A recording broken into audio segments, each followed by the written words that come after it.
It's 4 o'clock on a Monday, and you know what that means, don't you? It's time for another exciting episode of TAXITV Live. Woohoo! My timing is way off. All right, I'd like to welcome my special guest, Mr. Keith LuBrant. We're having audio problems today. I want to know from you guys if you can hear us okay in the chat room. Testing 1 2 2 2 2. Testing. Plus 18. I can't even. They're saying, "Yep, they can hear us." Okay, good. All right. So that's good to know. My audio's really low in my headphones. We've checked out every possibility. Anyway, I am really excited to have Keith on the show today. Keith is a little low. Oh well, but yes, we can hear. All right. Here, I'll move my microphone back so my levels. Keith's a little low and bassy. I know. It's now everybody's like, yeah, he is. I can't turn him up. We both have every possible audio thing jacked up to the max. His voice is muffled. I know. All right. And you can't get any closer to that USB mic, right? I can try. I am here. All right. Any better? Well, that is a little better.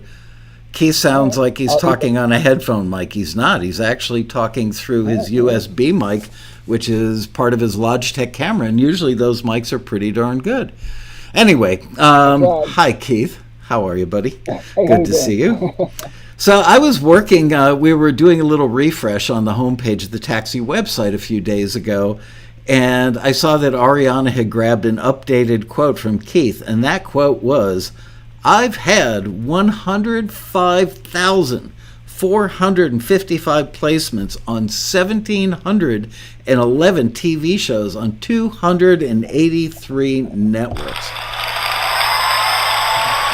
Which is, that's insane. And so anyway, I wanted to have him on the show because a lot of people have been talking about how many tracks do you need to make a full-time income with sync. And there's a lot to this. It's not just a simple calculation. So we're going to jump deeply into that. By the way, Keith did this music.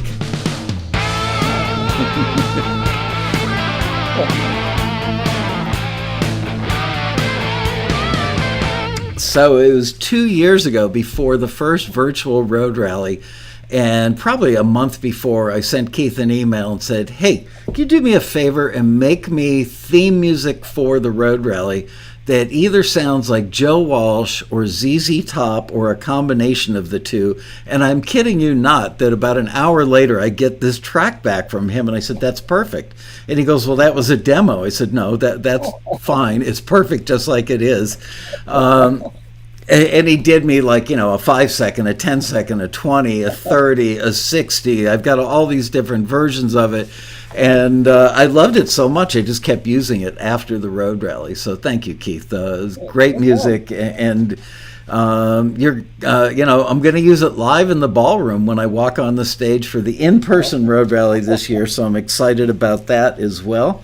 I do miss my little pink Japanese keyboard thing that I bought at Toys R Us, but this is way better.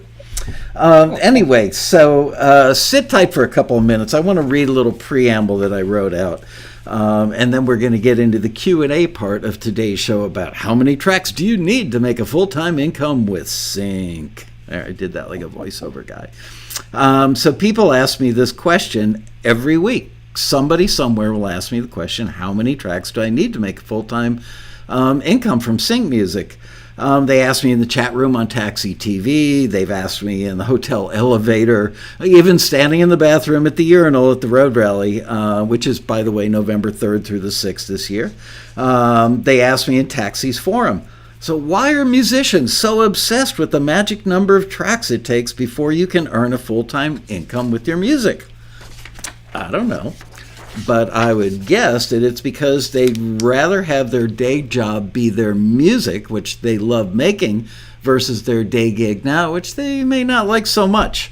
By the way, people have told me over the years, and I've repeated this over the years, and it may actually be that I wasn't giving out the right information or not the full story.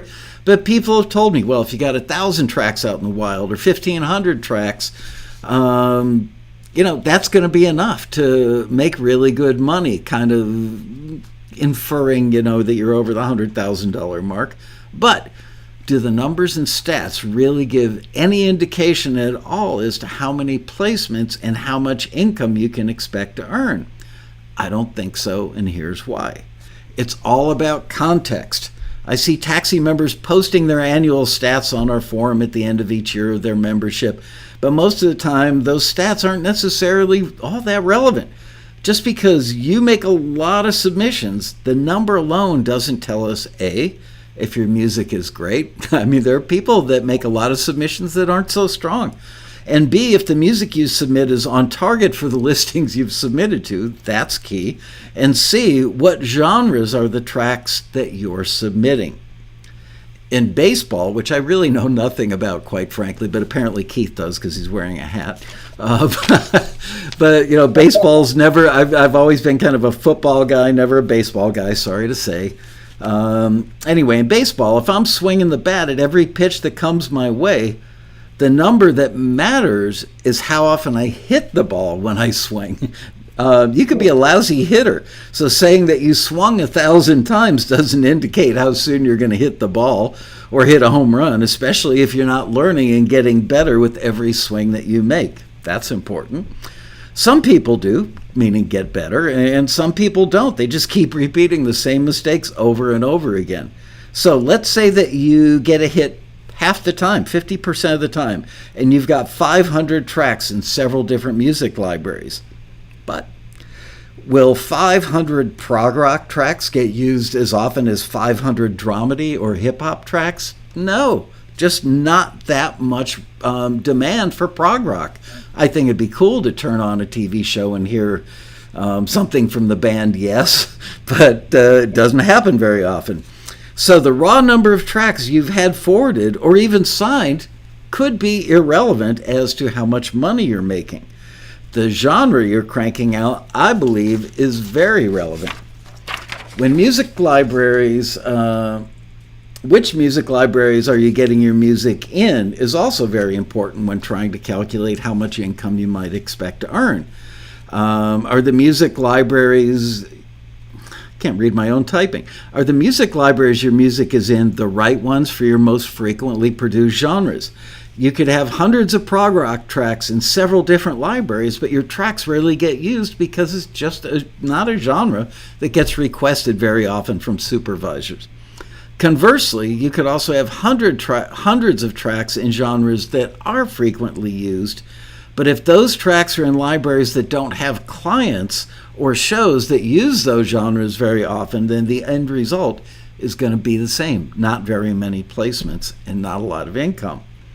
Here's an example. I got an email from a taxi member who let me know that he's had dozens of returns from taxi on his tension queues, but those very same tension queues were accepted into another music library's catalog. I was like, oh man, we let this guy down.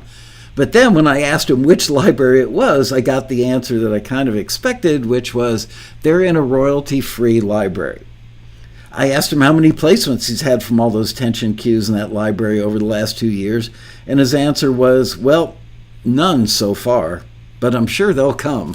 So I kind of grimaced a little bit, actually. I'm not so sure that that's going to be the case, and here's why. Many of the royalty-free libraries actually have a lower bar, and some of them, the curation is almost non-existent.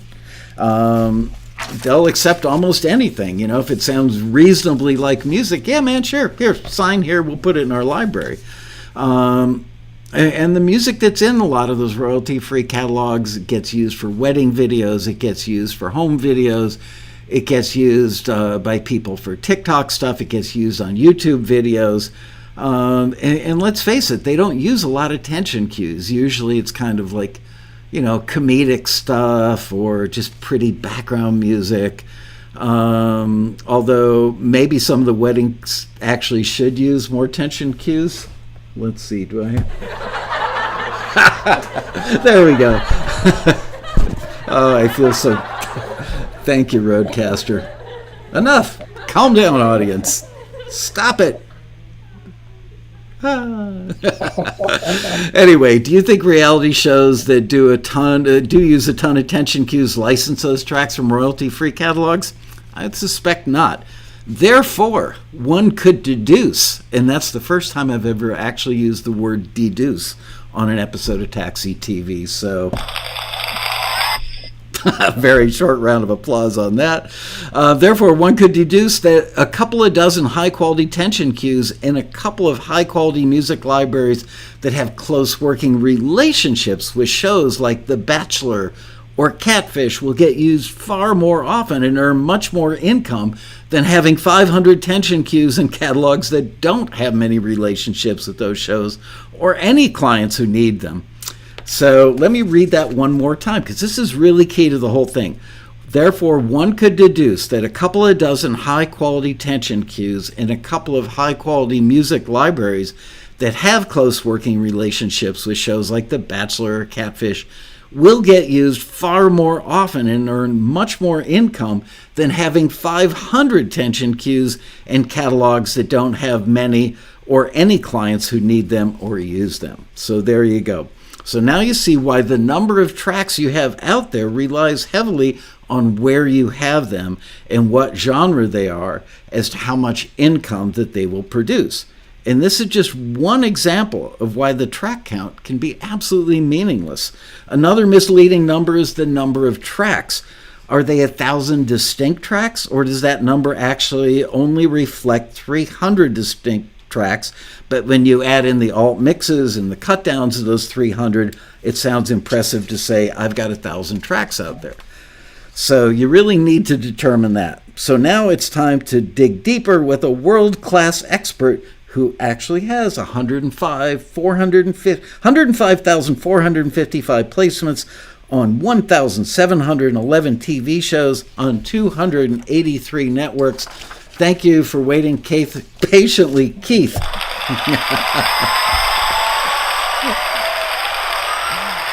All right, so I'm going to have you lean in. There you go. It's good. Now your head's like almost bigger than mine, but whatever. At least we can hear you. It's so weird.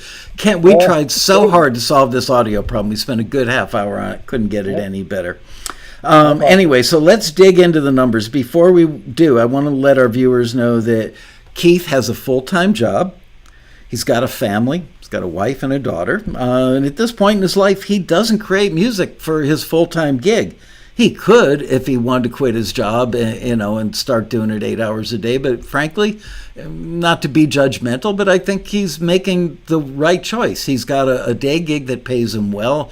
He likes it. So he's earning 2 sets of income to build up his stash of money for retirement faster than if he were going to. Because if he left his job today, it would take him a year or two to get to the point where he would supplant that income. So he's doing the smart thing, which is holding down both jobs and not letting the music thing take away from the attention that he needs to give his day job. So yay for that. He hasn't crossed over the 6-figure line yet. I have a pretty good idea how much money he makes. I'm not going to tell you. But he does make a very significant, okay, so that's all I'm going to tell you is he ain't over the 6-figure line yet, but he does make a very significant income that most anybody would be impressed by. So, Keith, how many tracks do you have in production music libraries to accomplish those numbers of 105,000 placements? Just one. It's a co-write with Diane Warren. Whoops, wrong button. Okay, there we go. That was funny. So how many do I have in production libraries? Yeah, how many tracks do you have out there? Funny story about that. So I had an Excel spreadsheet, right? So then, long story short, I'm thinking around 2000, but there's a funny story, ironic story about that, is that I think around I definitely had 1,000, composer catalog was created, and I did the most idiotic thing is while developing a certain update, I completely wiped out my data and my backups. So and what do you do for a living? So So people who get my emails, I always say, make sure you back up your data. But so I can't really go back at this point. I would have to think it's at least 1,500 to 2,000. I would think it's over 2,000. So I know at one point it was over 1,000. That was a couple of years ago. So I I'm can't just guessing. believe you didn't back it up. What did they say, Well, doctor? I did back it up and wiped those out too, all in one shot. So it's all Doctor, good. heal thyself. Wow. Okay, so let's say it's around 2,000. Yeah. Got it. Okay, so how many music libraries would you say you have those 2,000 tracks in? Right. So in the very beginning, a little backstory, I guess. When I first started Taxi, the first like 2 or 3 years, I worked my tail off, like probably not a healthy schedule. so I worked my tail off like late at night, working all making cues and stuff like that.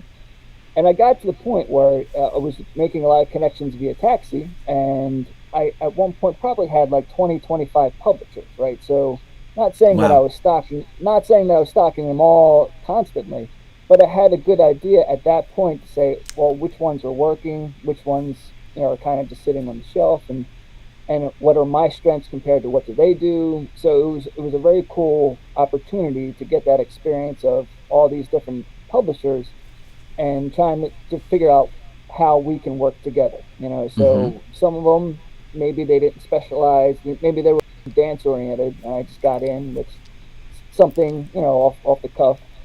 So that probably wouldn't be a good bread and butter one for me. If it was more guitar oriented, that would be better.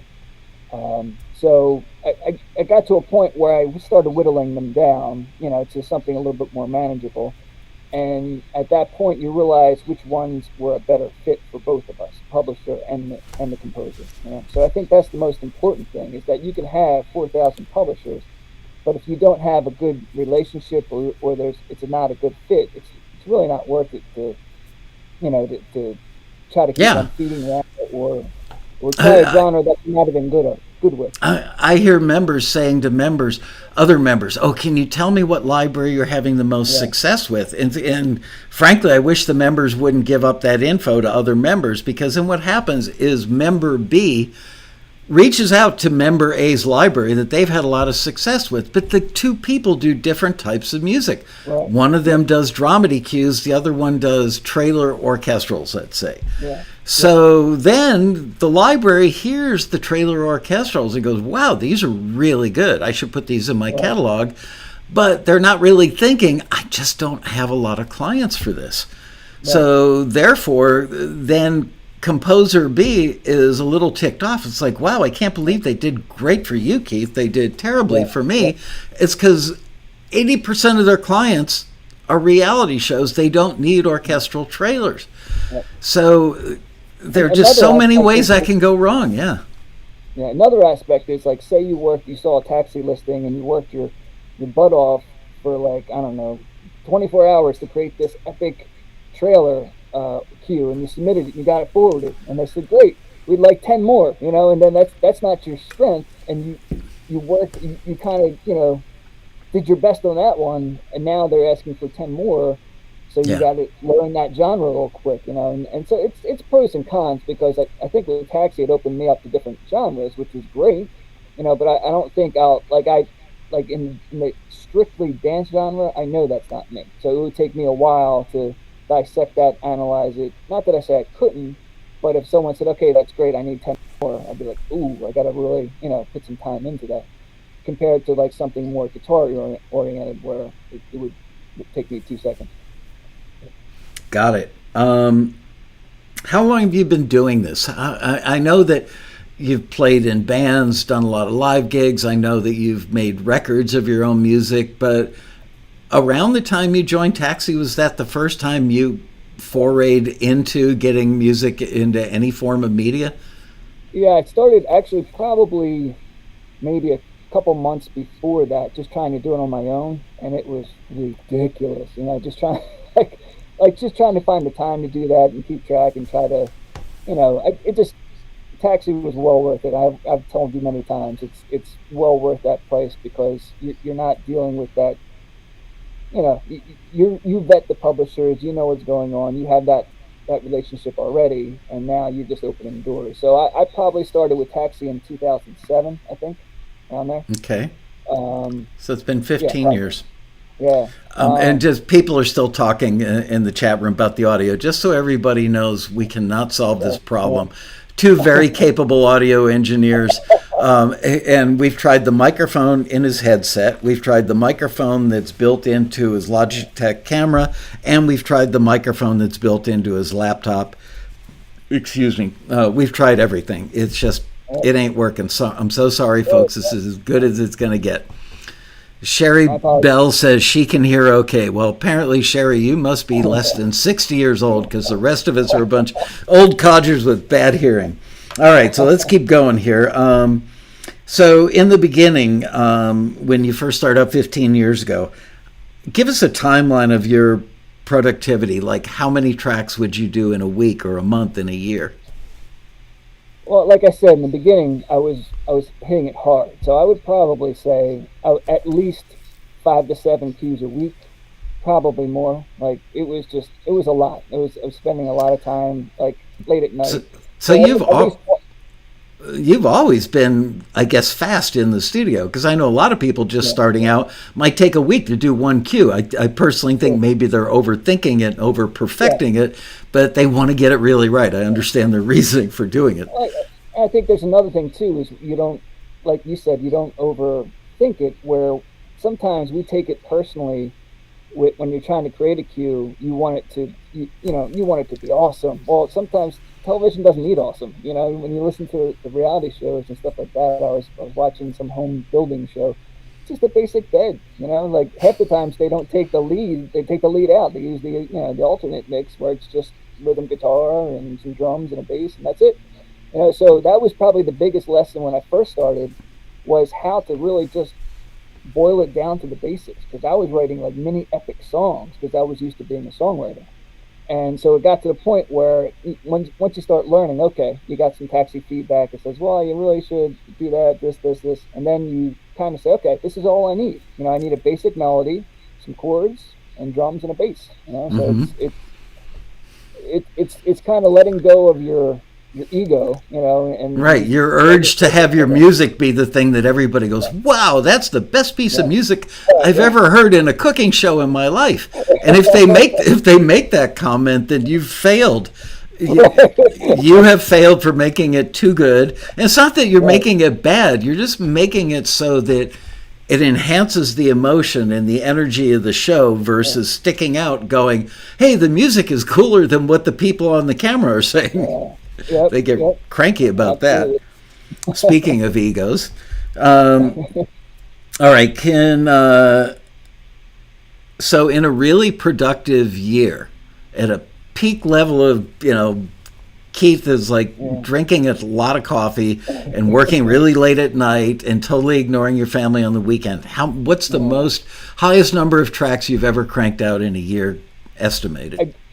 Yeah, complete estimate. And this was again probably the first 2 or 3 years, because I'm nowhere near that pace now. But it was probably 5 to 7 a week, maybe probably. I don't know. Like it's been so long, but you probably had 250, 300, like maybe Okay. 250 a year, Right. something like that. So that's a lot.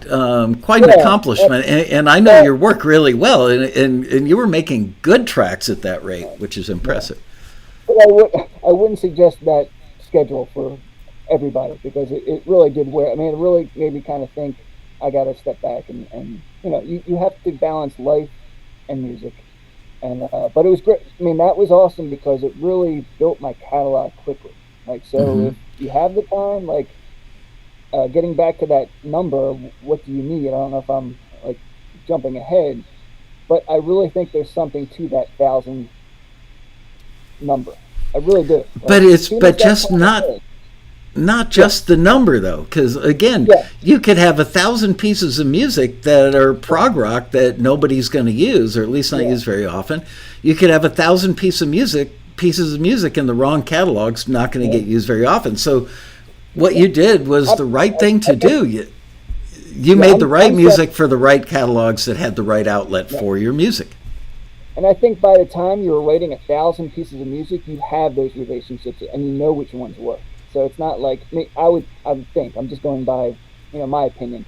By the time you're getting that 1,000, track mark, like you've already have working relationship with these publishers, and you know which ones are what strengths they are and what you can give them, and you kind of know every how to help them, and they help you, and so you're Yeah. not just submitting blindly to a library and it's going to sit on the shelf. That's another thing too. Is there's a lot of publishers that I was connected to that would write specifically for, hey, we need this for this television show, right? So you knew it wasn't sitting on the shelf. So that automatically was like, okay, that's a priority, because I know this is most likely going to be used. And then the another fact is the longevity of a queue. Like we just got our BMI statements, and a lot of our mutual friends, I'm still seeing Duck Dynasty from back, probably when I first started with Taxi, somewhere around there when that was Wow. like the big heyday, right? So, but you still see it, and so think about that when you have those amount of cues back then and different shows, and they're still replaying. You're building your library, and you're also building your the royalty stream at that point.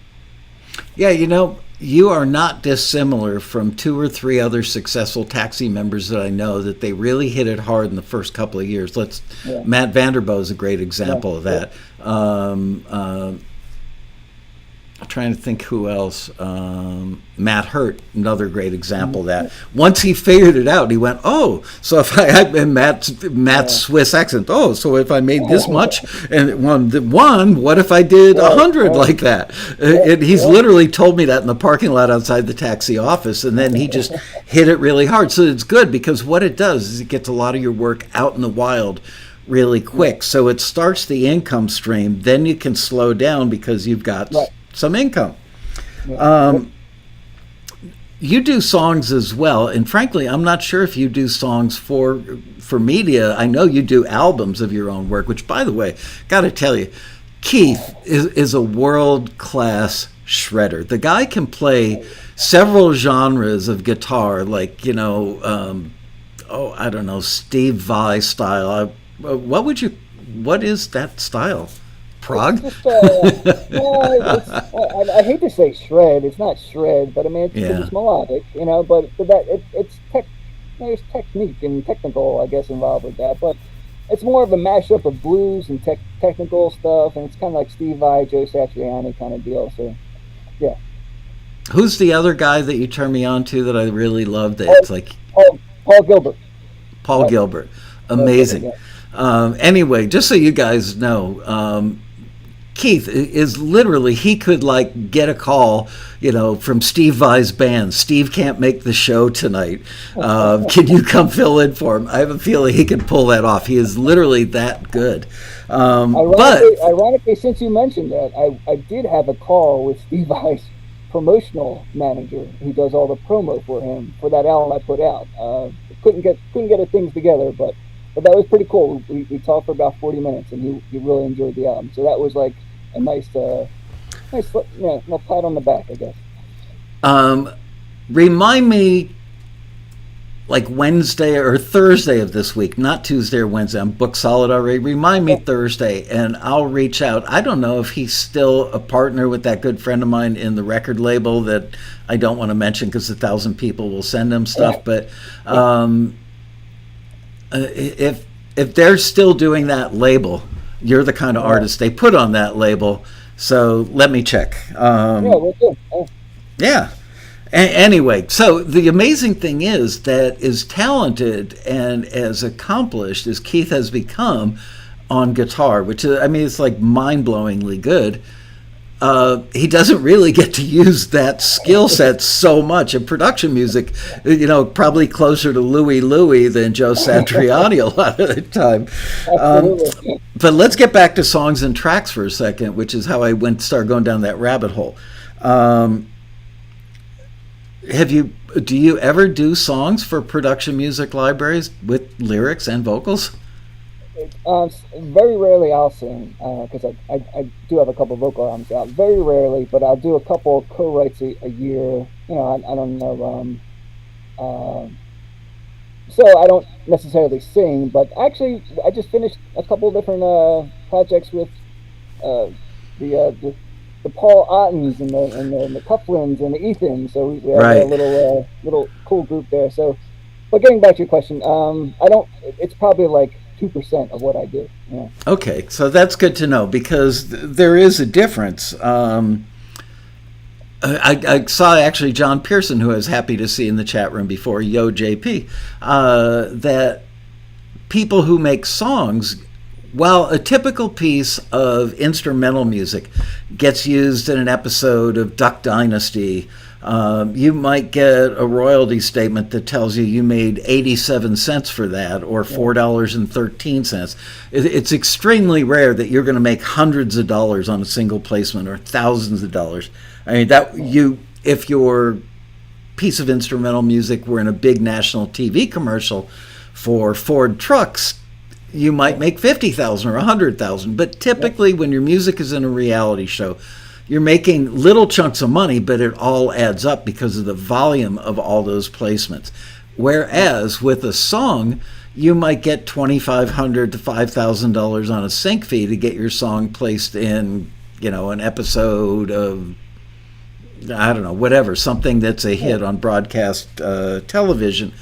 So you get more money for music that's got for songs with lyrics and vocals, but the number of placements you get is going to be dramatically lower. So I find that I've observed that Taxi members who do mostly instrumentals, but maybe do 2 or 5 or 10% stuff with songs, every now and then they'll get a big hit on a song, meaning a big placement on a song, and that bolsters the income for that year. So that's something to think about. And for those of you who are songwriters, just know, you think, well, I'm a songwriter. Yeah, but you know what? Doing instrumental cues is a lot easier than doing songs. You don't have to write a lyric. You don't have to get a great vocal take. You don't have to add background vocals. The mixes are easier to nail, and you only need to do a 90-second thing versus a 3-minute song. And you don't need an intro, a verse, a chorus, or a pre-chorus and a chorus in a bridge. Instead, you just A section it all the way through with maybe a B section in the middle to give a little variation. So I personally, if I were talented in the musical department, if I had the hands, I'd be doing instrumental tracks. Can you give us a rough guess as to your most productive genre or genres? Definitely rock. Definitely rock, guitar based, like sports. I'm kind of, if you look at my BMI statement, I feel like I'm doing really well in the sports. Like, so games will play. I think I saw something on the Super Bowl pregame on the last one, so that was the last Super Bowl. So I think I do the best when it comes to that kind of genre. What are some other genres that you also do? It's like the acoustic kind of singer songwriter stuff. The blues kind of, it's all guitar oriented. So the blues, like garage rock kind of deal. Like I said, the dobro acoustic kind of blues side, but it's all guitar based. I'll do other stuff. Like I actually did a almost like a Jonas Brothers production album that was one of the like top 5 downloaded. I want to say Universal library. It was mind blowing to me because I'm it's not my strength, but it was very cool to see that was the most downloaded or one of the top 5 or something like that. No, but clearly it may not have been your strength, but I also know that you have really good skills at learning new genres. And once again, I'm going to play the Taxi theme song because this was literally, I said to Keith, I sent him a very short email. Can you do me something that works as a theme song for the road rally, the virtual road rally? I want it to be either ZZ Top or Joe Walsh, or a combo of the two, that kind of, like a little bit of raw edge and attitude and get up out of your chair. And this is what I got back from him an hour later.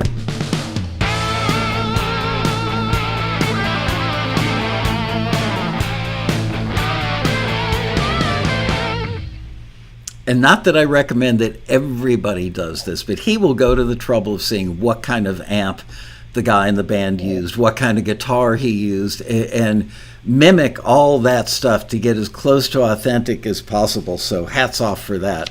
I don't think anybody sitting at home watching Taxi TV is going, oh, I bet he used this amp or that guitar, but it sounds right. And that's the bottom line. Is it sounds great. How long? Well, we already know that. Let's say you're doing 5 or 6 or 7 a week. I was going to ask you how long it takes to crank out a typical, like, non-orchestral track. But I do see a keyboard behind you, so sometimes you do stuff with the keyboard, right? Yeah, no, absolutely. Yeah, it's not just rock stuff, but a typical, that kind of track would take like probably 3-4 hours to get done. In one okay. Good to know. But I think knowing, it's easy to say 3-4 hours, but it's also knowing your software, knowing what drums to use, knowing the sounds, so you're not kind of just fiddling around going what amp or what drum sound am I looking for. Like, as soon as somebody says ZZ Top, I know exactly what I'm going to pull, like, as far as that. If I don't, like you said, I'm going to research it and try to find. I kind of geek out on that kind of stuff too, so I try to research and get close. Do you have an obsessive compulsive component in your personality? I really don't. I don't.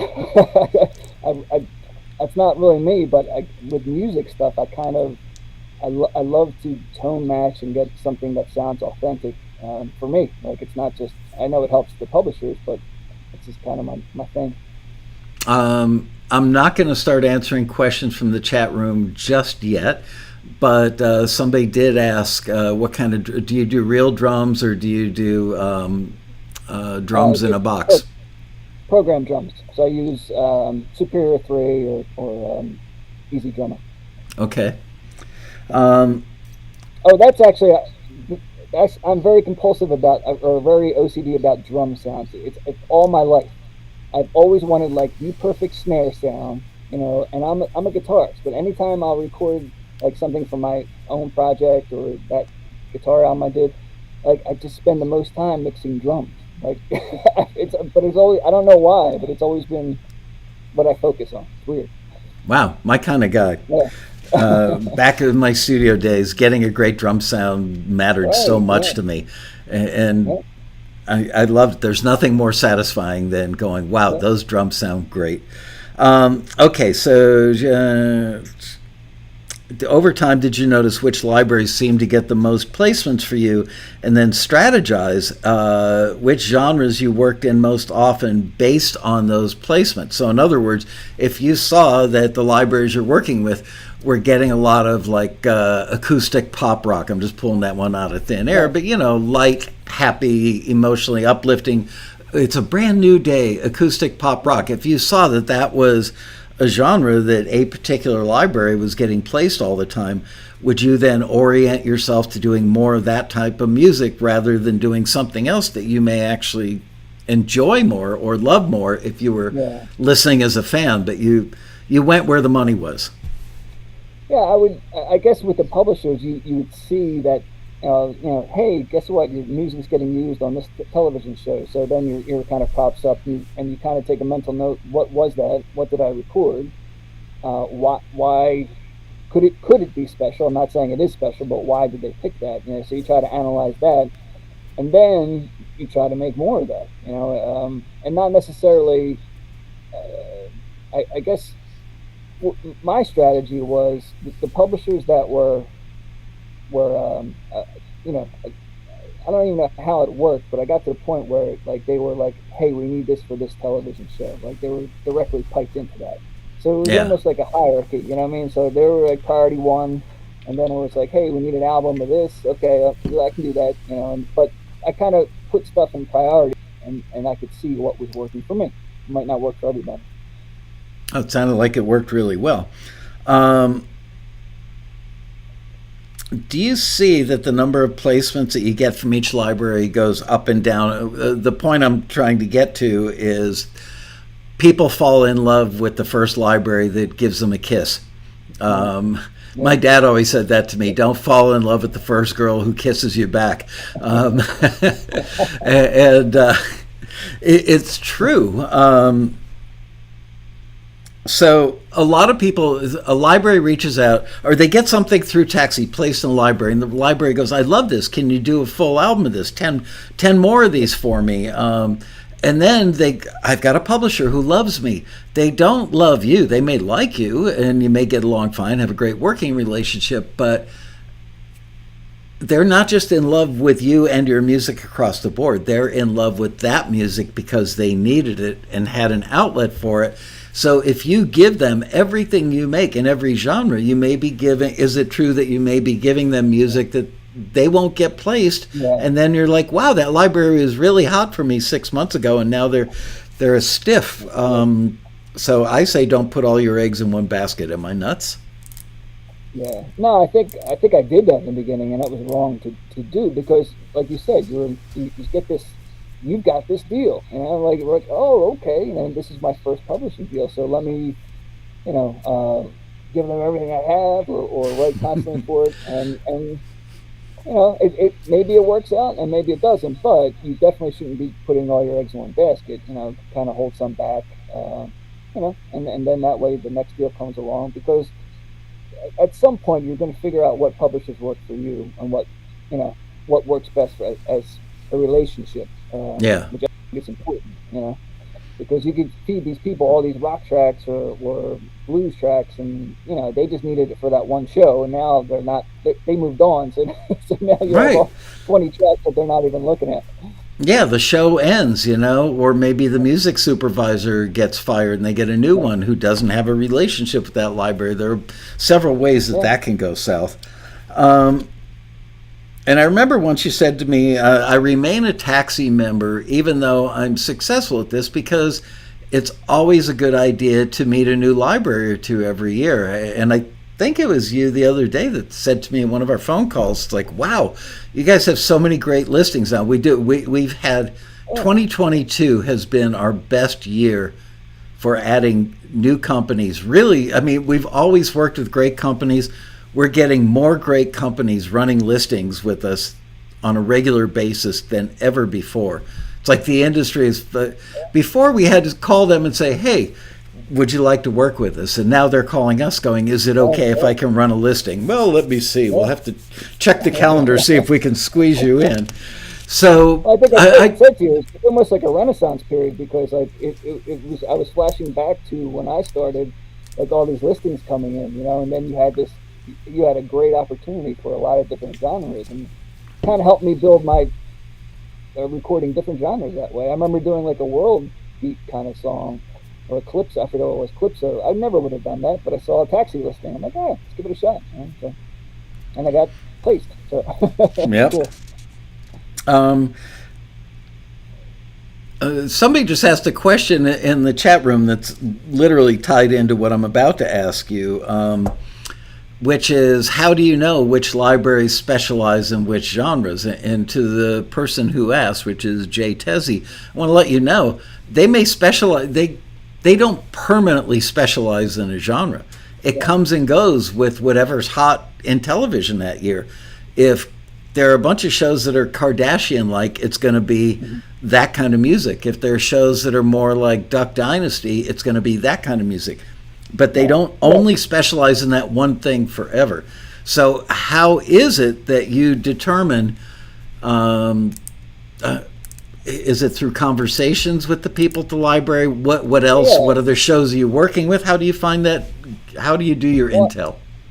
I think that they actually help me, because a lot of the publishers that I work with, like I'm the quote guitar guy, right? So if they need something, they kind of know my skills as a guitarist. So if it's something like, I'll get calls from publishers saying, hey, we really could use some of this for this show, or that for that show. They know what I can do, so I'm not going to get the call saying, hey, I need that, dance beat, dance hall, whatever. Like that's just not me. So I think once you start submitting to a publisher, they start to understand, okay, well, Keith's really kicking around on the guitar stuff, maybe not so much on the piano ballad stuff, but so they kind of get an idea, and they work together. I think you open up that line of communication with the publisher, and you say, okay, well, hey, what do you need? What do you need me to do for you, and stuff like that. And I think that helps start getting the relationship, I keep on saying relationship, but it's important to have a relationship, not just submit music to a company and say, okay, here's my 10 tracks. Try to form a relationship with them and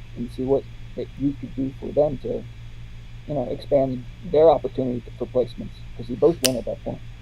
It's a business, and if you're selling, let's say you open up a little restaurant, a diner, and if you notice that the blueberry pancakes sell a lot better than regular pancakes, you're going to order a lot of blueberries, and you're going to figure out how many blueberries you need per week so that you have enough to fill the orders, but not enough that they spoil.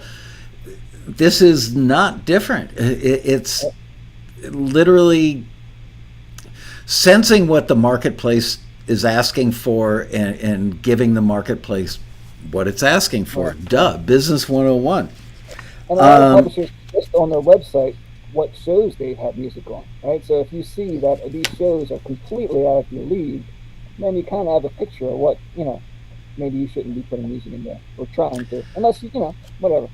And I completely agree with that. Even if you're in their league, but if they have the Kardashians on there and Duck Dynasty on there, those shows happen. They're no longer on the air. So look for the stuff that they're showing that's current today versus what they did 2 years ago, 5 years ago, or 10 years ago, because currency matters.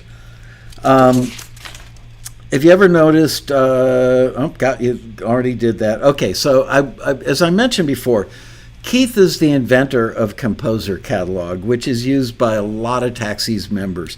It's much better than a spreadsheet for tracking which music you've created, where you've pitched it, who has signed it, who your co-writers might be on it, for cataloging. Okay, here's the full track, here's an alt mix, here's a mix minus vocal, here's a 60-second cut down, here's a 30-second cut down. So you can keep all that stuff organized, which, let's face it, you could do that in a spreadsheet, but it would be a huge pain in the butt, number one. It would be a gigantic spreadsheet, number two. So being that IT is what you do, programming is what you do for your day job, and you happen to have this problem, you invented Composer Catalog.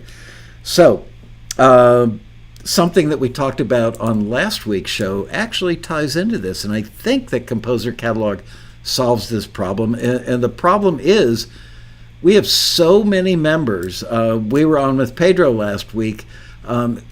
He sent an email saying that a batch of music that we sent to his library, when his number two person at the company, his assistant, listened to stuff and picked the stuff, that 60% of it was already signed to Song Trust for admin deals or CD Baby for publishing deals. So all kinds of people, and I understand why they do it.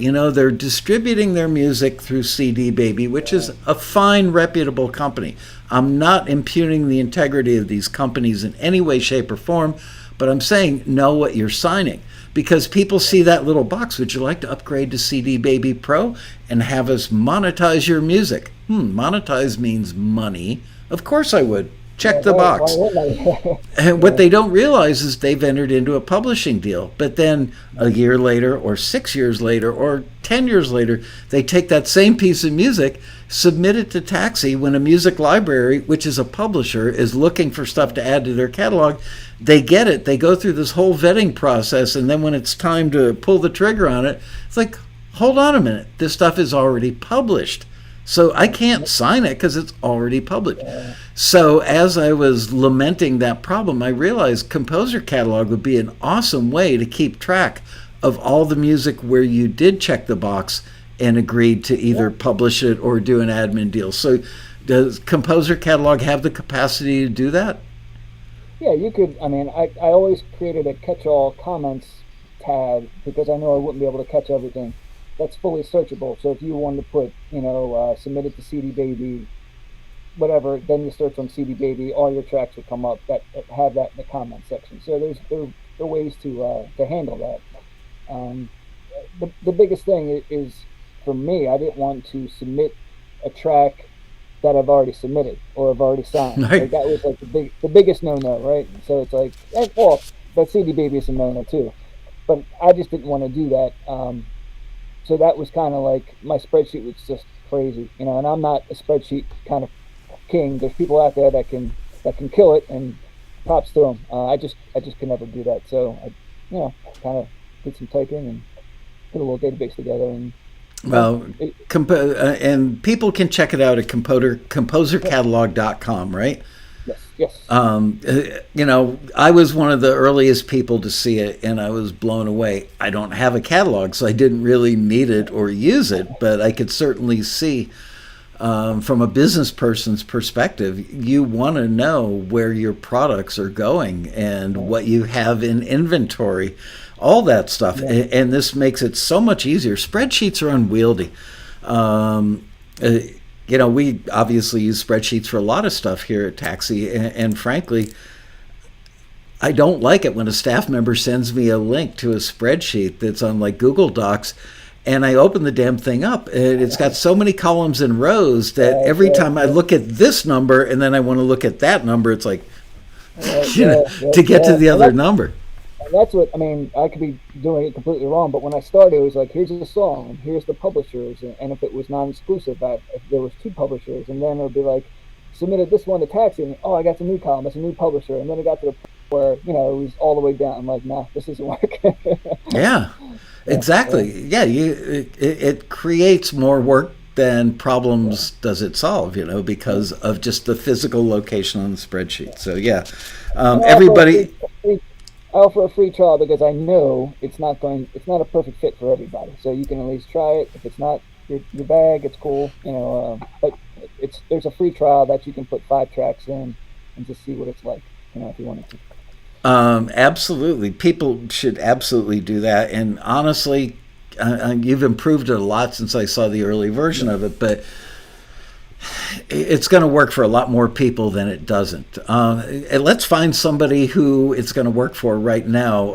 I asked Keith if he would give one away during the show today. So as long as we're on the subject, let's do it.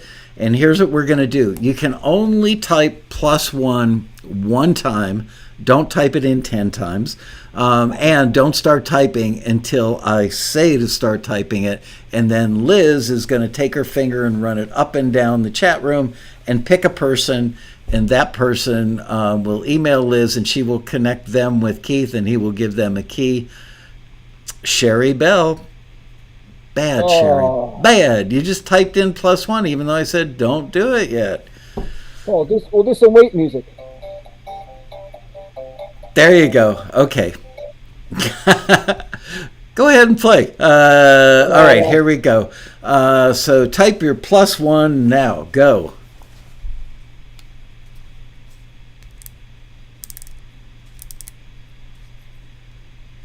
Gloria Covington sitting it out because she already owns it. Good job, Gloria. Way to be. Michael, you could put your ZZ Top song in there, so you could put a +1 if you wanted to. This is the long version.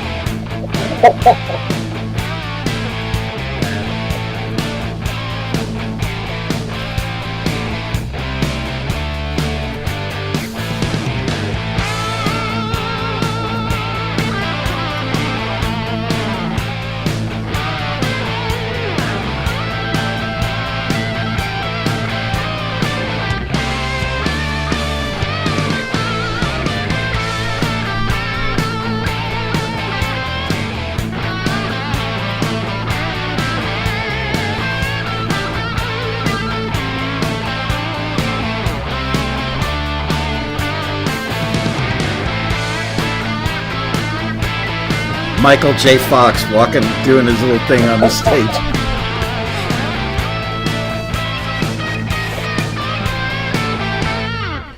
Button ending. All right. 18 minutes. And Liz will give us an answer soon. We need a bobblehead of Michael. Michael is the bobblehead.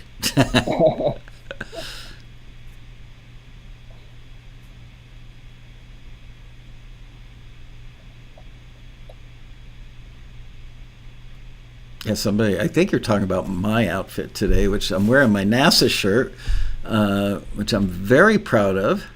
John Drexel, you are the big winner. Congratulations. You're absolutely going to love Composer Catalog. So here's what you do is send Liz, L-I-Z, at taxi.com, your email address and maybe your cell phone number, and then she will forward it to Keith, and he will hook you up. And am I remembering this correctly? I had a crazy morning, but did I see you say that you were offering a discount to Taxi members? I did. I sent you the link. I didn't forward it to Liz. If you would, hold on. Or maybe I did. I can't remember. I can probably look it up if you give me a couple seconds here. Okay. Yeah, I got to boot up my phone. So Liz has it. Okay, awesome. All right, she put in composercatalog.com/disco something. No, that doesn't sound right. No, composercatalog.com. I think it was /composer 2022. I thought. Yeah, disco would be a playlist. Might want to eliminate that. Definitely not that one. I got my phone's booting up, so. We've had our share of tech stuff today. Oh my gosh. Let's see if I can grab it up here.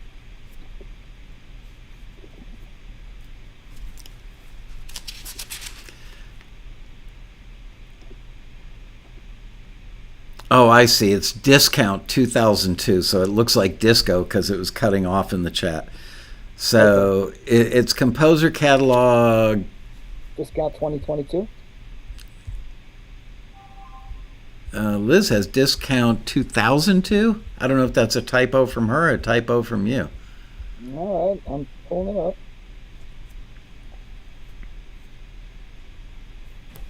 All right, so we got sent.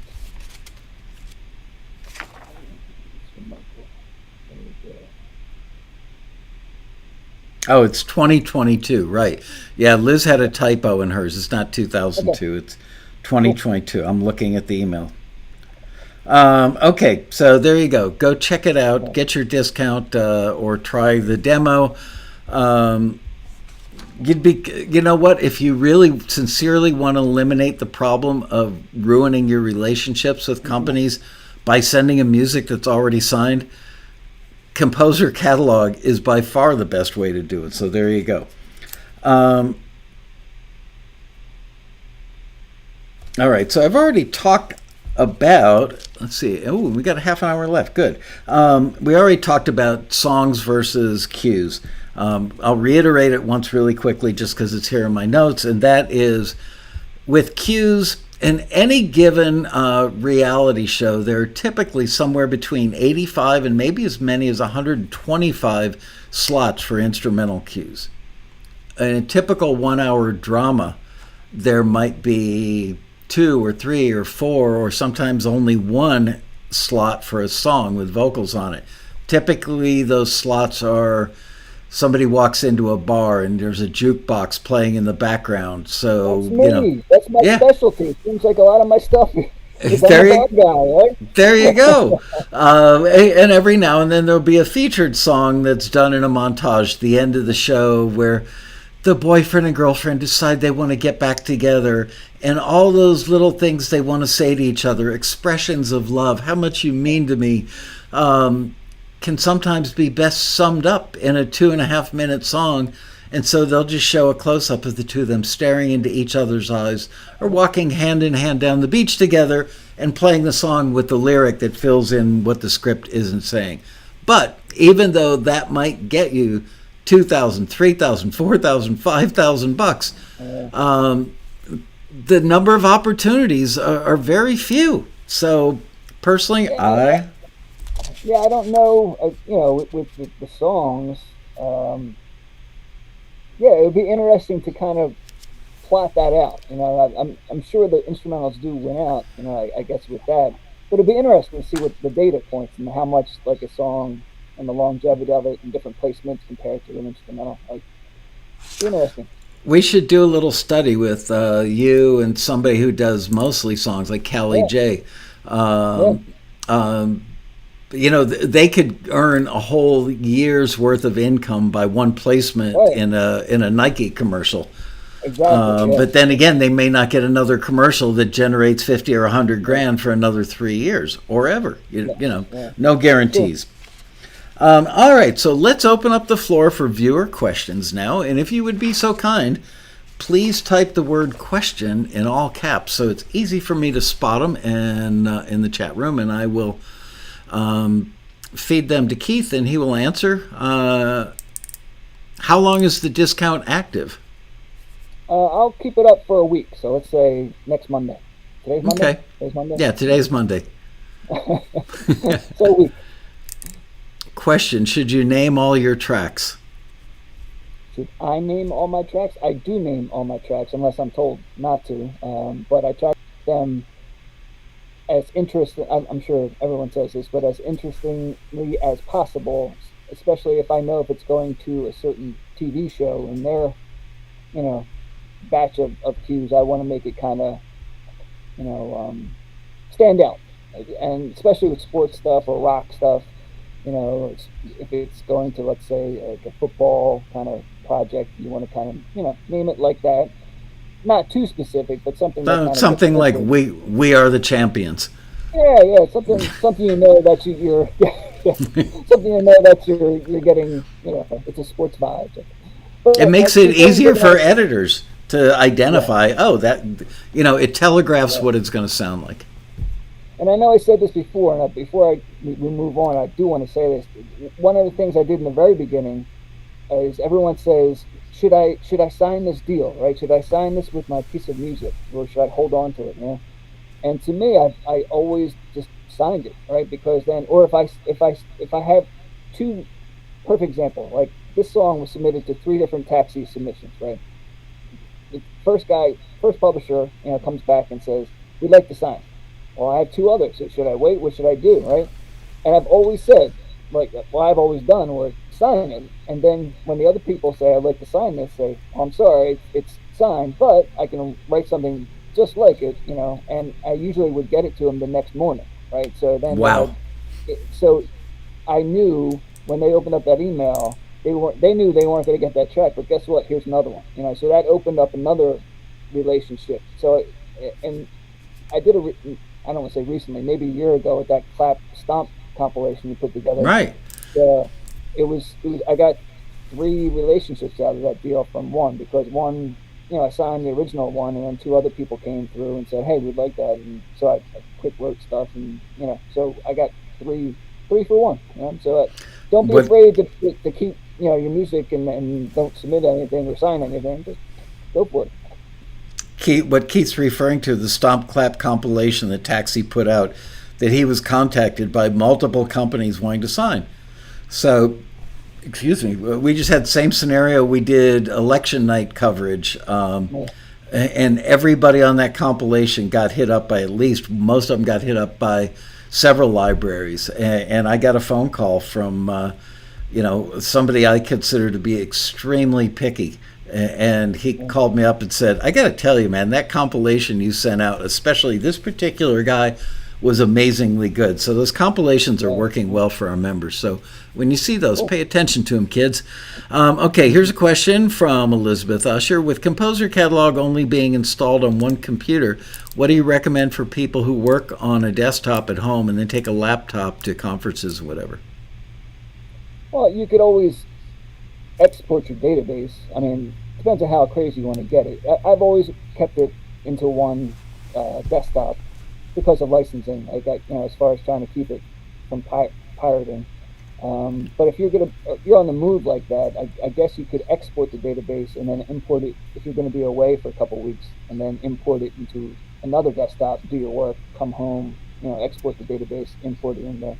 It's kind of clunky. I'm going to be completely honest. But that's one way of doing it. But you mentioned that eventually you're going to come out with an online version of it, right? Yes. That'll be great. Yeah, working on it currently as we speak. All right. Let's go for another question. I hate this when they build up and then I touch the thing, it just like goes, and a bunch of them go flying by. So I'm going to go back and recapture those. Wow,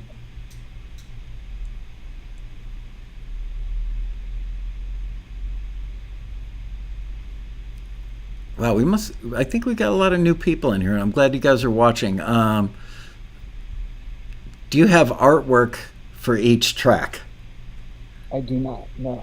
And I would say nobody does, because it's different than the record business. It's different than streaming on Spotify. This production music, people, an editor working in an edit bay on a TV show isn't going to look and go, "Oh, that's such a pretty rainbow. Let me listen to that one." That's not the way it works. It's basically a widget. It's basically a widget. It gets you there, and they use it, and that's it. Yep. This is a question from Jay Tezzi. Keith, when you submit, do you send a 30, 60, full mixes, alt versions all at once? No. You submit your full track, and then once they say, hey, we like this, they usually dictate what they want. So it's not always going to be a 30, 60, 90. It could be something completely different. So I always look for the publisher to say, what's their requirements, and then cut my stems and all that. Question, what genres tend to pay better? Which tend to have more demand? Well, I mean, I would say, and there's no data backing this, but it seems like I want to say hip hop, kind of dance genre, rock. I mean, if you're going to start going into like heavy metal, that's probably not going to pay, big but I'm not. I shouldn't really say anything. I kind of know my wheelhouse, so I'm sure hip hop's part of that, dance is part of that, rock's part of that.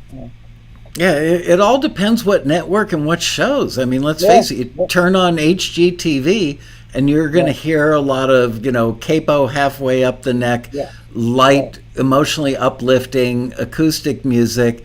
Oh, look at the room now that we've painted it. It makes such a difference versus turning on, a BMX race on a Saturday is going to be a lot of crunchy guitars. So it all depends. It's not a one-size-fit-all, right. kind of deal. It's context. Context is everything. But, the good news is that you can learn those things by watching television. And go, okay, I could make music for that show all day long.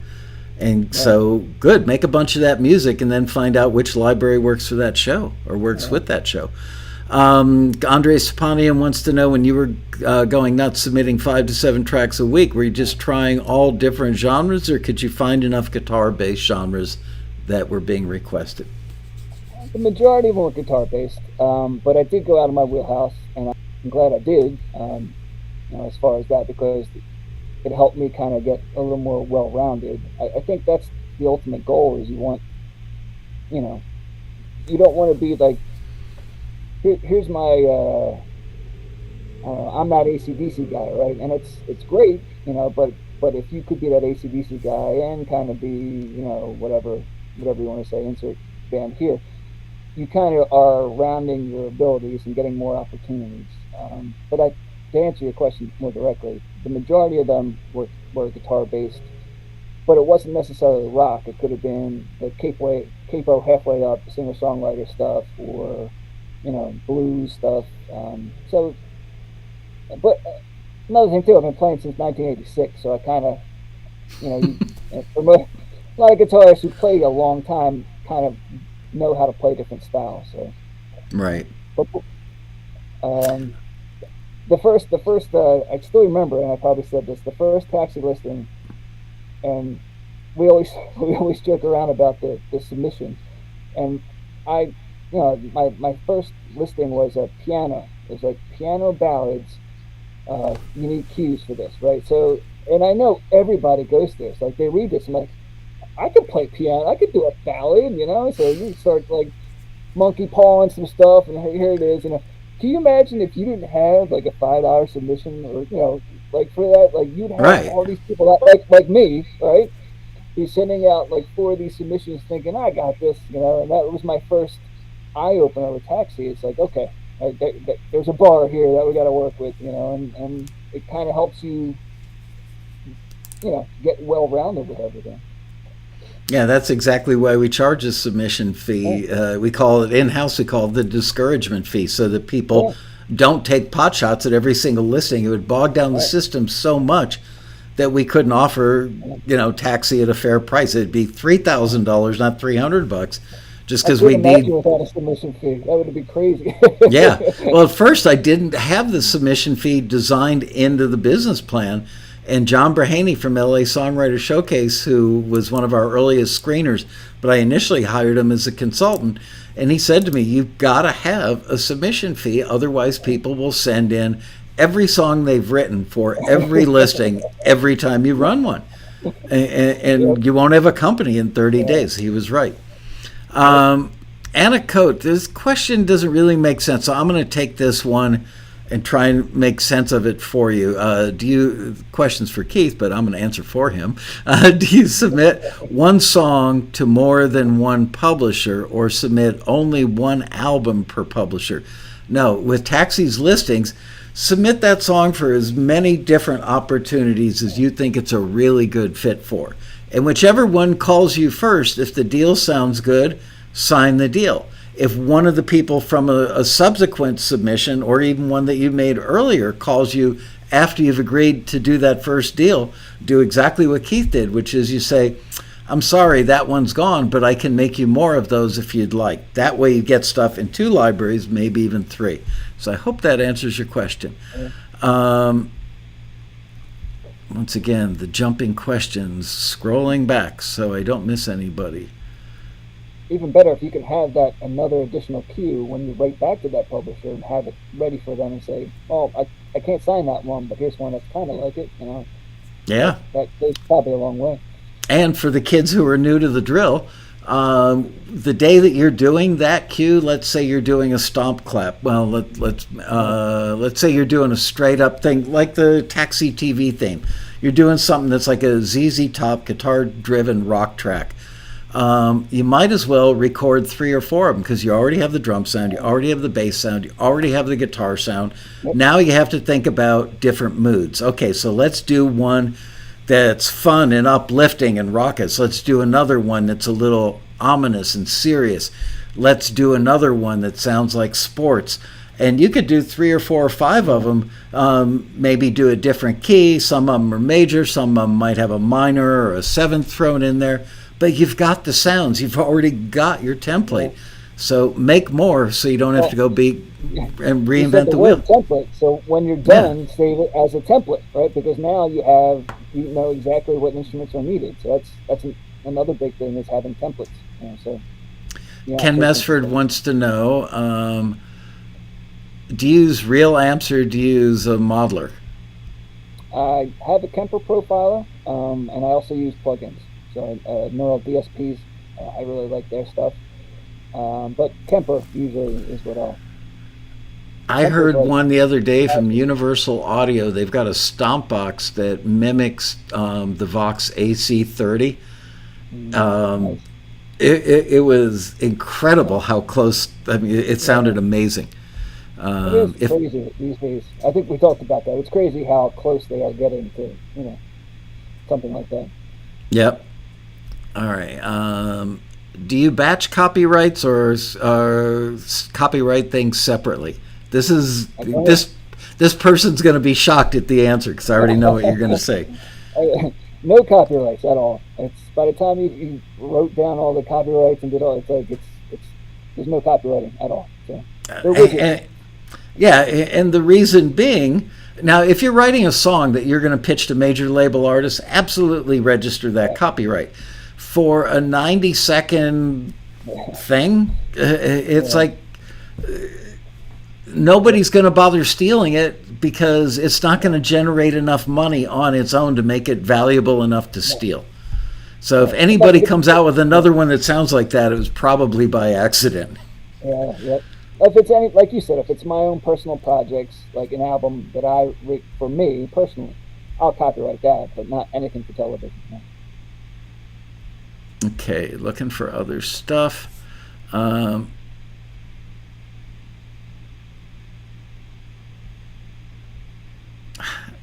Sherry Bell wants to know, and I'm not sure this is the right episode to answer this in, but if you want to take a shot, Keith.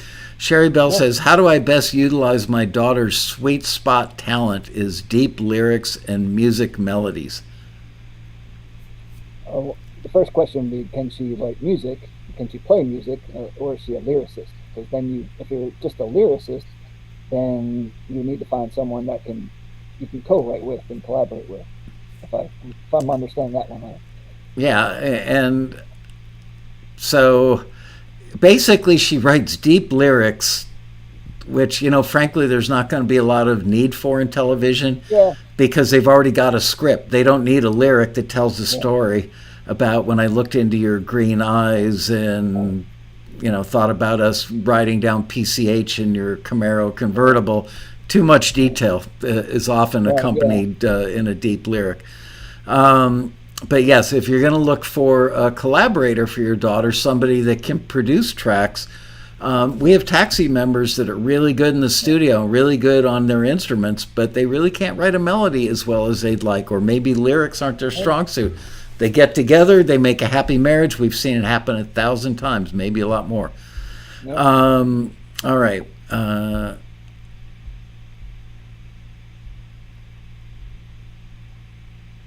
Whoa, Don Coyne, and you didn't type question before your question, Don, so I almost missed it. Would styles from an arranger keyboard work for a particular style of cues? Not sure I understand that one. One of those keyboards that basically, I think, like a Yamaha or a Casio keyboard where it does an arrangement. Are we talking sounds, like auto arrangements? Probably. I think that's what he means. You might be. I don't have experience with that, but you might be too locked in as far as what the keyboard can do compared to what you can write as a composer, I guess. Right, and not to mention the fact that if you don't add a lot of stuff to it, you might get sued by the company because you're basically just taking their music and licensing it as something you created. That would be fun. When is your road rally? The road rally is November 3rd. Thursday night is check in, get your badge, go to the bar. Don't bring your kid unless she's like over 18 or 21, I guess.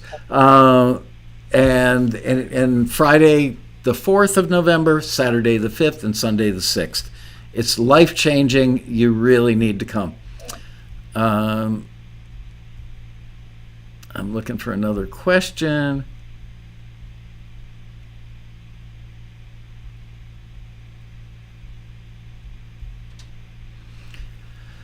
Not a lot of people putting the word question in front of their questions. Is GarageBand good enough for a pro listing? In other words, can you make a good sounding recording with GarageBand? I do not have any experience with GarageBand, so I don't know the limitations of it. It sounds like it's probably a good start. Like I just don't know what their canned sounds sound like, if that's how it works, because you want to have the most authentic sounds. And again, I apologize if I'm missing the mark with GarageBand, but if it's stock sounds, sometimes they're not the best sounds, right? As far as like, let's say, piano or something like that. I've got to say, I'm pretty familiar with GarageBand, and surprisingly, a lot of the sounds that are in Logic, which is $200, also come free in GarageBand. Okay. GarageBand has gotten so good in the last couple of years that it is what Logic used to be 5 years ago or 7 years ago. It's pretty impressive. So it's perfectly suitable for starting out, but you'll outgrow it and then spend the $200 on Logic because you'll already be good with GarageBand. It's an amazing tool for free. It's mind-blowing. How do you, this is from Katrina Seifert, Keith, how do you balance your composing workflow with your other work? That's a great question. Well, these days, I try to prioritize the projects. So if I'm just writing for a publisher for their catalog, that's going to be that's going to give me a little bit more flexibility as far as time. But if it's something like, hey, you have a chance to write this theme music for the show, and we need it tomorrow, right? So then we kind of, I talk to my wife and say, hey, this is going to happen. It'll be good. Can we do this schedule wise? And then we kind of work it out. But I think that for me, if I know that it's going to be part of it, like if they're pitching it to television straight away, I'll just put a heavier weight on that priority, and then I'll work on it for those nights, and then when it's done and it's going back to just writing for a library, then I'll kind of kick back and just make sure there's a balance. In the beginning, I always just it was great. It built a library. Don't get me wrong, but it was just way too much. It was burning the candle at both ends for me. Looking back, his beard used to be brown. Yeah. Here's one from Russell James. How is it that taxi members connect with each other? Does that happen by chance or at the road rally or what? Let me take this one. Please. Go to the road rally. That is probably the forums is another one. There's a lot of great people on there. But if you go to the forum, it is or go to the rally, it is amazing. Like you find, and we've talked about this, the taxi family isn't like your normal, when you used to play like you had 4 bands on a bill and they all hated each other because they all wanted to be the best. Everyone's looking to lift everybody at taxi, and it's amazing. Like it really is. And if you go there, I was pretty nervous the first time. I didn't know anybody, and it's just right off the bat, people brought you into the circle, and I view a lot of those friendships more important than the connections I made. So it's a good thing. Go to the forum or go to the rally. Yeah, and go to the forum. Forums with an s.taxi.com. A lot of relationships have been made there. Guitar players that need a keyboard, saxophone player that's needed by somebody doing an old blues thing. I mean, you'll find co-writers, you'll find people who play instruments you don't, you'll find people who are better at mixing than you are, and you can bounce your mix off of them and they'll give you suggestions. And as Keith said, it's very, almost freakishly non-competitive. Yeah. It really is. It's very strange for a bunch of people that are competing to actually lift each other up, but they do. There is no sense of backstabbing or I'm going to give them the wrong information, send them down the wrong rabbit hole. None of that. I mean, just I remember playing clubs as an original band, and hey, can I use your back line? Like, no, this is mine. Like, it was never crazy. Like, 10 volt, 9 volt, no. I never thought about that. Yeah, bands no, you can't use my AC30 in the back line because that's my jam, man. Owen Chame in the house. Hey, Owen. Owen says, I had a track forwarded that I wrote and recorded on my iPhone's GarageBand in my Westin hotel room during the road rally, recording vocals into the headphone mic. Which is that's amazing. There it is, right there. Yeah. So there you go. I think Ozomotley recorded an entire album on an iPad or an iPhone using, I want to say, GarageBand and an Apogee, the Apogee One interface thing. Yeah. So awesome. Like I said, I didn't know anything about it, but it sounds awesome too. Cool. It's quite amazing. The one thing it doesn't have is faders. It's only got pots, so I'm a fader guy, so I was really very, very happy the day that I got Logic. What type of guitar tracks are most in demand, if any? I get a lot of calls for garage rock.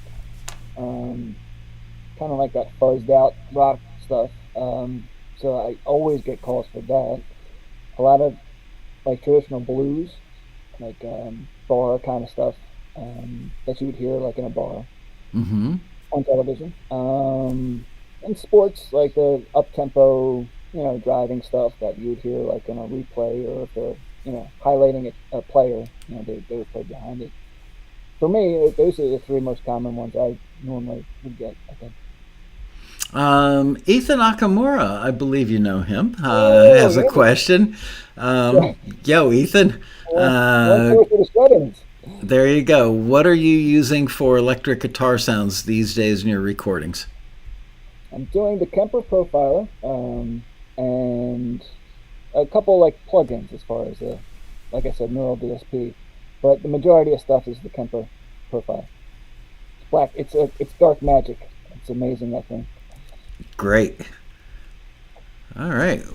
We've still got 4.5 minutes left and no current questions. So kick up some questions. Here's one from Riney Bear. Hey, Riney. How much of the production work do you do yourself in relation to your end product track? All of it. So no, I mean, if it's just me writing it, like I don't, I over mix it and do everything. If it's a collaborative, obviously, people are doing different things. So, but if it's my track, I usually do it all. I do it all. Yeah. Here's one from TLCDC. Do you work with any video game producers? I don't. I'd love to. Yeah, but I don't. I thought that'd be cool. Like if I'd been into that. And here's a question from Marion Laird, who must know you well. How many guitars do you have so far, Keith? The connection's very choppy. I don't know what's going on. I have more than I have a lot of guitars. He does. Keith will call me when he gets his quarterly check for his performance royalties and go, yeah, that just bought me some rare guitar that I've never even heard of. But you know what? He works his butt off, earns a good living for his family, and guitars are his tool. Which mastering plugin do you use? It really depends on the track. I'm just trying to think of some of the things. There's a plugin I love called it's an older plugin. It's by Sonics, I believe. It's called Inflator, and it's kind of like a limiter that adds, I want to say, some harmonic distortion, but it's really old. People probably don't use that anymore. Ozone's cool as far as like if you wanted to do a quick, not a quick, but that kind of gets the job done. It really depends on the project. So it ain't one size fits all. Yeah.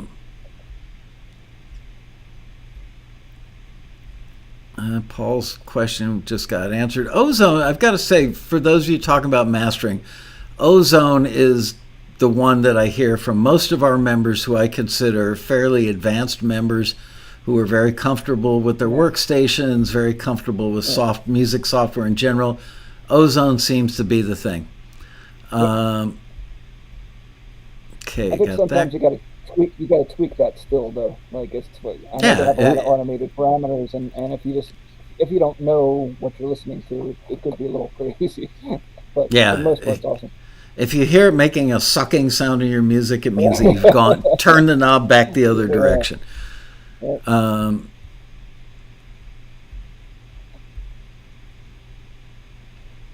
Are your cues usually signed exclusively, or are they available for further use? I'm not sure Russell really understands the way the question's worded. I'm not sure if Russell really understands how libraries work, but go ahead, Keith. For me, I kind of shifted towards exclusive. In the beginning, I did non-exclusive.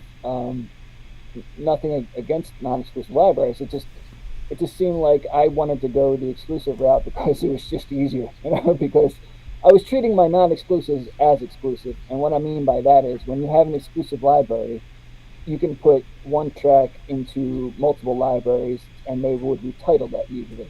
So this song could be called Born to Be Wild, and this one could be called, Wow, I'm born wild, or something, whatever. But they would retitle it. And it just got like, I don't know, to me it got a little crazy. So I just either, if I'm in a non-exclusive, I just treat it exclusively. And if I'm in an exclusive, I obviously record, that's the only place it goes. So answer your question, if I could probably be it clear. Whatever I'm submitting it to, that's where it lands. And that's it. So basically, in the library, just to a gentleman who asked the question, or it could be a lady, I'm not sure. When they sign your stuff, and if they license it to TV show A, they can also license that to TV show B and TV show C, and they can license it to something in Germany or something in Japan. There's very rarely is there a case where when somebody licenses your music, only one end user can use it.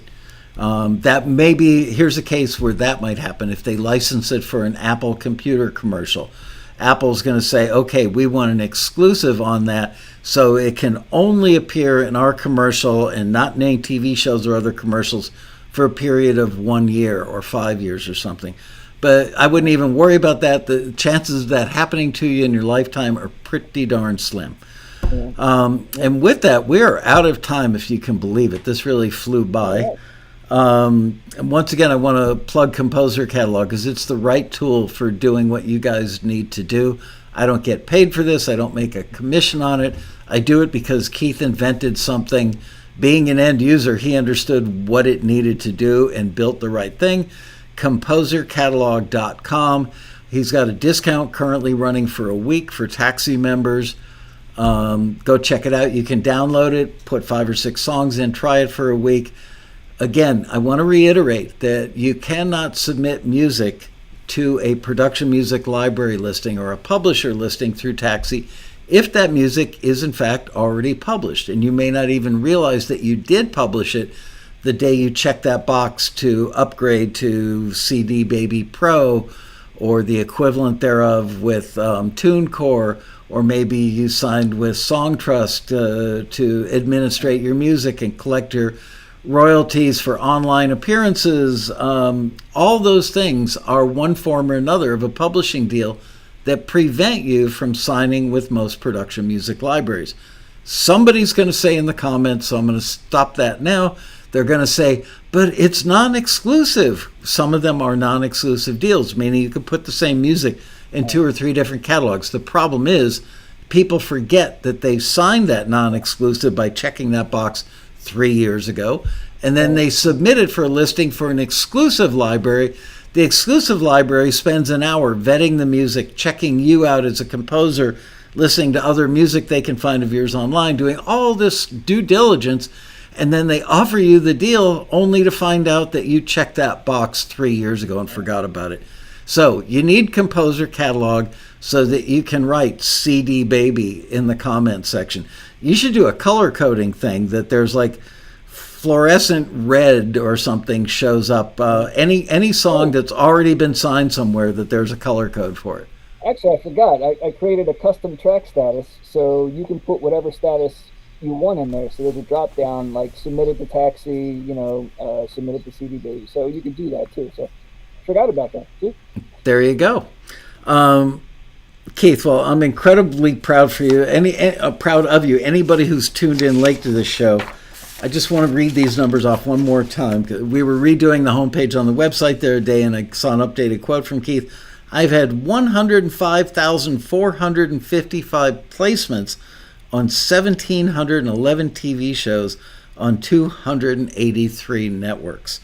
So if there's anybody that can speak to earning a full-time living, how many tracks do you need to earn a full-time living with Sync? There's your guy. But remember, he still has a full-time day job and a family and a mortgage and a car payment and all the other things that go along with being a grown-up. But yet he finds the time to make enough music that he's had over 105,000 placements. So congratulations. Thank you for taking the time to do this. You could have done a track during the time we did this show. And once again, ladies and gentlemen, this is Keith LuBrant playing us out. Thank you for showing up. Don't forget to hit the like button. Don't forget to hit the subscribe button. And click that little bell up there so you get alerts when we go live for future shows. And for God's sake, go to taxi.com and check out the Road Rally coming up November 3rd, 4th, 5th, and 6th of 2022, right here in beautiful Los Angeles. And with that, here is Keith LuBrant playing us out.